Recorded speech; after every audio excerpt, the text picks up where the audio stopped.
Jadi dari semenjak video terakhir belum ada pergerakan yang terlalu signifikan untuk Bitcoin. Sejauh ini kita masih sideways saja teman ya.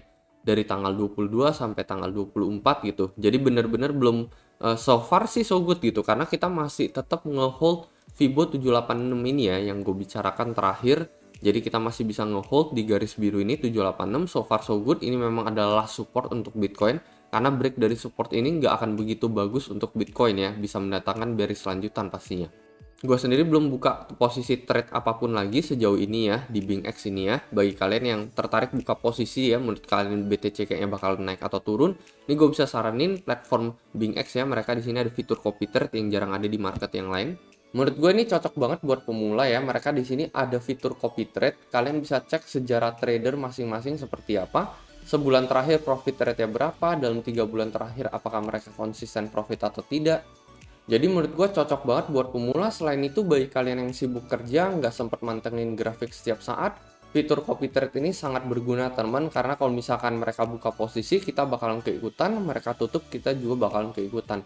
Jadi cukup tinggal deposit duit doang, lalu kita tinggal follow copy trader tersebut. Mungkin bagi teman-teman yang tertarik, kalian bisa langsung join BingX, linknya ada di deskripsi di bawah, teman bisa langsung mendapatkan bonus sampai $120. Selain itu, kalian akan otomatis menjadi salah satu partisipan di dalam komisi trading yang rutin gue adakan ya. Biasanya gue giveaway senilai 7 juta rupiah cash ini. Selain itu juga sisanya ini rewardnya bisa mendapatkan trading bonus. Dan ini khusus hanya untuk referral gue aja.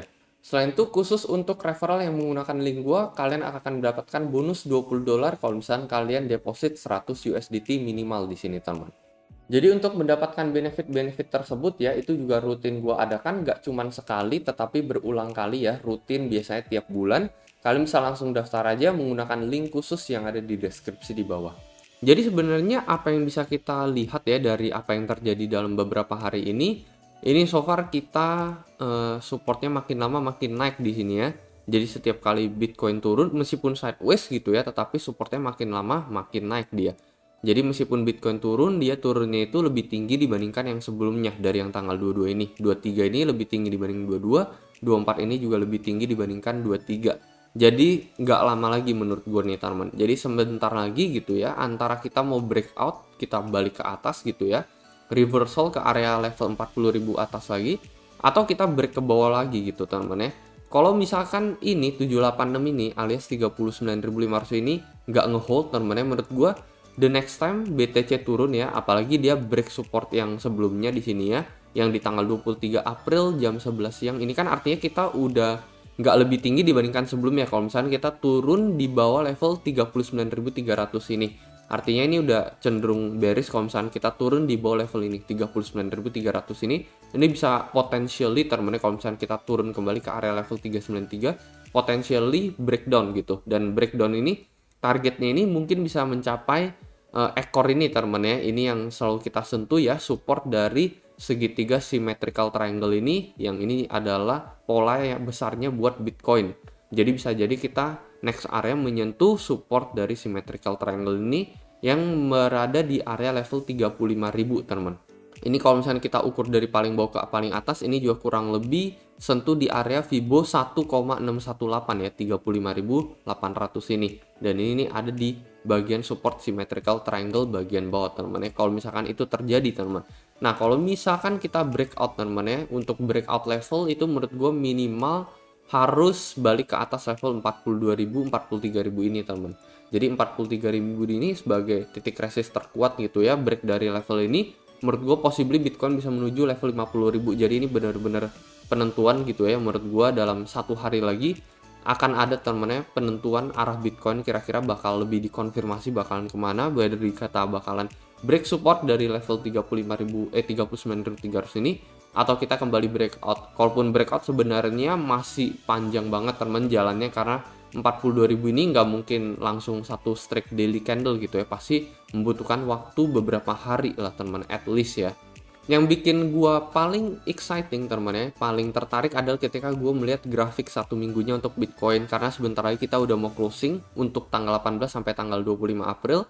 Pastinya untuk semua grafik teman ya, kalau misalnya kalian pelajari candle gitu, memiliki candle dengan closing candle di ekor ke atas seperti ini biasanya cenderung nggak begitu bagus gitu. Apalagi kalau misalnya ini adalah candle hijau gitu teman-teman ya, karena bisa mendatangkan di tanggal 25 April nanti sampai di tanggal 2 Mei nanti bisa terjadi candle bearish lanjutan untuk satu candle mingguan teman-teman ya. Jadi bisa jadi di tanggal 25 sampai tanggal 2 Mei kita bisa dapat candle merah kalau misalnya ini kita kena tipis seperti ini ya, ekor ke atas tetapi kita closing di bawah. Jadi bacanya itu kayak gimana? Bitcoin sempat menyentuh level 42.900 gitu ya, 42.900 ya. Ini juga persis di area garis oranye ini, di area harga rata-rata untuk Bitcoin time frame 1 minggu gitu ya, menyentuh harga pabrik lah ibaratnya. Jadi sempat menyentuh harga pabrik, tetapi dia tuh nggak kuat ngangkat teman-teman ya. Artinya bearnya itu masih tetap cenderung memegang kontrol. Ibaratnya mereka mengatakan, wah lu masih belum boleh naik gitu. Akhirnya dia kembali terkoreksi ke bawah. Itu sebabnya kenapa ini cenderung adalah candle yang tidak begitu bagus itu. Kalau misalnya kita memiliki candle hijau teman-teman ya, dengan ekor ke atas seperti ini. Kalau misalnya candle merah, teman-teman ya, kalau misalnya candle merah, so far so good gitu ya. Bisa jadi di tanggal 25 sampai tanggal 2 Mei-nya bisa terjadi candle bullish gitu. Karena udah 4 strike candle merah, teman-teman ya, antara 3 sampai 4 strike candle merah biasanya akan terjadi candle pembalikan di minggu berikutnya biasanya, teman-teman ya. Apalagi dengan ditandai oleh break support terus-menerus nih, teman-teman. Dari tanggal 28 Maret, tanggal 4 April ini kita selalu break support. Dan ini kan kita 18 sampai 25 ini kan kita break support lagi teman-teman ya. Jadi kalau misalkan kita melihat support semakin lama semakin turun teman-teman ya di tiap candle, terus 4 candle merah rata-rata biasanya bakalan terjadi candle pembalikan gitu. Cuman kalau misalkan dapat candle hijau seperti ini tipis teman-teman, ini meskipun bedanya sedikit gitu ya kelihatannya, cuman apa sih bedanya candle hijau doang maupun candle merah, tetapi ini sangat berpengaruh buat candle berikutnya teman, buat tanggal 25 sampai 2 Mei nanti. Jadi itu yang bikin gue concern teman-teman ya. Ya semoga aja kita nggak dapat candle hijau tipis seperti ini. Rata-rata sih kecenderungannya sih candle berikutnya itu kalau misalnya kita dapat candle hijau tipis seperti ini biasanya bear teman-teman ya. Meskipun ada momen langka gitu ya, beberapa momen langka yang kita bisa lanjut naik lagi. Cuman rata-rata 70% biasanya kita dapat candle rejection gitu, penolakan lanjutan gitu teman untuk Bitcoin. Jadi kurang lebih itu aja teman. Ya apa yang pengen gue bahas untuk video kali ini, bener-bener sekitar 1-2 hari lagi maksimal ya. Karena nggak mungkin kita akan sideways seperti ini terus-menerus teman. Pasti bakalan ada arah lah teman, arah yang lebih jelas whether kita bakalan break ke bawah atau kita bakalan break ke atas lagi.